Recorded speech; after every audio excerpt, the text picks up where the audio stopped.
Pengaruh tilawah terhadap kesehatan tubuh.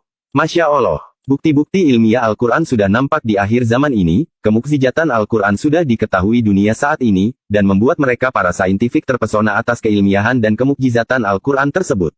Prof. Dr. Suzain Moore PhD telah merilis dalam jurnalnya, ia berkata, ini sebuah kitab yang menakjubkan karena terbukti kemukjizatannya, ia telah memperlihatkan bagaimana Al-Quran merupakan sebuah obat penyakit manusia.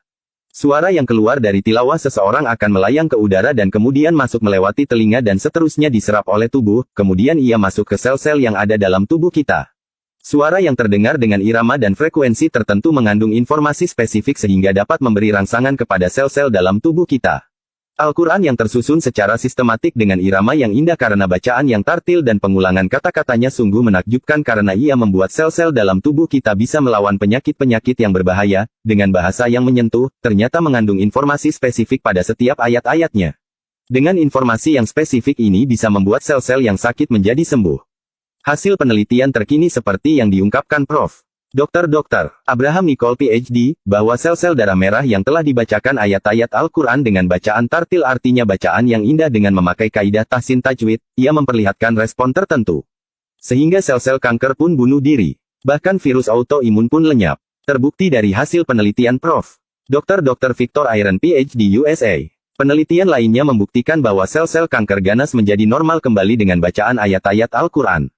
Di samping itu penelitian memperlihatkan bahwa media sifa yang paling baik untuk Al-Quran adalah air putih, madu, minyak zaitun, air zam-zam dan makanan alami yang sangat banyak ragamnya di dunia ini, ia bisa menjadi media sifa gelombang energi dari sebuah bacaan Al-Quran.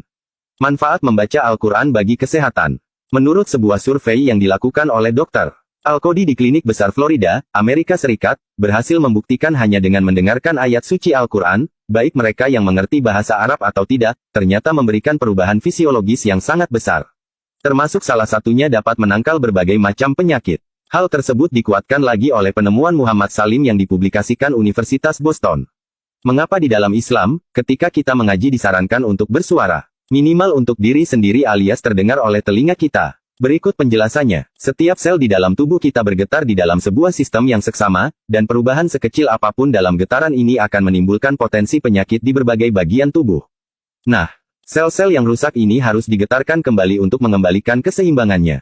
Hal tersebut artinya harus dengan suara. Maka muncullah terapi suara yang ditemukan oleh Dr. Alfred Tomatis, seorang dokter di Perancis. Sementara Dr. Al-Qodi menemukan bahwa membaca Al-Quran dengan bersuara, memberikan pengaruh yang luar biasa terhadap sel-sel otak untuk mengembalikan keseimbangannya.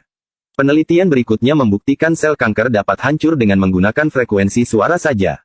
Dan kembali terbukti bahwa, membaca Al-Quran memiliki dampak hebat dalam proses penyembuhan penyakit sekaliber kanker. Virus dan kuman berhenti bergetar saat dibacakan ayat suci Al-Quran, dan di saat yang sama, sel-sel sehat menjadi aktif. Mengembalikan keseimbangan program yang terganggu terdapat dalam Al-Quran Surat 17 Al-Isra, ayat 82. Dan yang lebih menguatkan supaya diri ini semakin rajin dan giat. Membaca Al-Quran adalah karena menurut survei, suara yang paling memiliki pengaruh kuat terhadap sel-sel tubuh, adalah suara si pemilik tubuh itu sendiri. Al-Quran Surat 7 Al-Araf ayat 55 dan Al-Quran Surat 17 Al-Isra, ayat 9 dan 10. Mengapa sholat berjamaah lebih dianjurkan? Karena ada doa yang dilantunkan dengan keras, sehingga terdengar oleh telinga, dan ini bisa mengembalikan sistem jaringan kita yang rusak. Mengapa dalam Islam mendengarkan lagu hingar-bingar tidak dianjurkan? Karena survei membuktikan, bahwa getaran suara hingar-bingar membuat tubuh tidak seimbang. Maka kesimpulannya adalah, 1. Bacalah Al-Quran di pagi hari dan malam hari sebelum tidur untuk mengembalikan sistem tubuh kembali normal. 2. Kurangi mendengarkan musik hingar-bingar, ganti saja dengan murotal yang jelas-jelas memberikan efek menyembuhkan. Siapa tahu kita punya potensi terkena kanker, tapi karena rajin mendengarkan murotal, penyakit tersebut bisa hancur sebelum terdeteksi. 3. Perbaiki baca Al-Quran, baca dengan tartil, penuhi hukum tajwid karena efek suara kita sendirilah yang paling dahsyat dalam penyembuhan. Dengan hanya tilawah yang baik dan tartil tajwid tahsin maka kesehatanmu akan terjaga. Insya Allah. Semoga bermanfaat.